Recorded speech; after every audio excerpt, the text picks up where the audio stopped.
Teenage வயசில் பசங்க வந்து அவங்க நல்ல பிள்ளைங்களா இருந்தால் கூட ஃப்ரெண்ட்ஸ் அவங்க வந்து அவங்கள என்கரேஜ் பண்ணுவாங்க.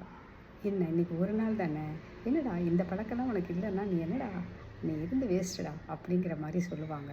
அது ஆம்பளை பிள்ளையாக இருக்கட்டும், பெண் குழந்தையாக இருக்கட்டும்.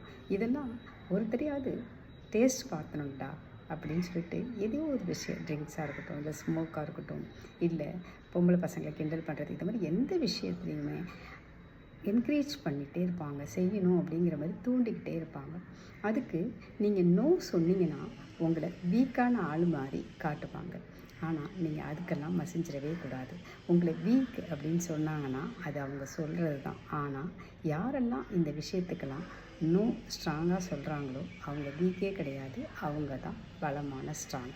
அதை புரிஞ்சுக்கிட்டிங்கனாலே போகும். இந்த ஏஜை நீங்கள் கடந்து வந்ததெல்லாம். நன்றி. அந்த நல்லா படிக்கக்கூடியது திடீர்னு நான் நல்லாவே படிக்கலை, அமைதியாக ரொம்ப ஒரு குழப்பமான சூழ்நிலையே இருக்கிற மாதிரி இருந்துச்சு. ஏன் இப்படி இருக்கிற அப்படின்னு கேட்கும் பொழுது அந்த பெண் குழந்தை சொன்ன பதில் தாங்க, இல்லை நான் ஒரு முறை மார்க்கு குறைவாக எடுத்துட்டேன், அதனால் எங்கள் வீட்டில் என்னை எப்போ பார்த்தாலும் நீ ரொம்ப மோசமாக போயிட்ட, நீ வேஸ்ட்டாகிட்ட, பழையபடி இல்லை இப்படின்னு திட்டிக்கிட்டே இருக்கிறாங்க.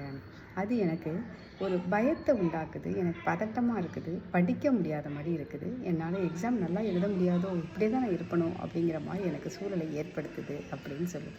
சிந்திங்க, ஒரு தவறு நடந்து போயிடுச்சுன்னா அதை எப்படி கரெக்ட் பண்ணலான்னு பார்க்குற பொழுது அதையே திருப்பி திருப்பி நீங்கள் சொல்லும் பொழுது அந்த பிள்ளைங்களுடைய மனநிலை அப்படியே ஆகிடுதுங்க.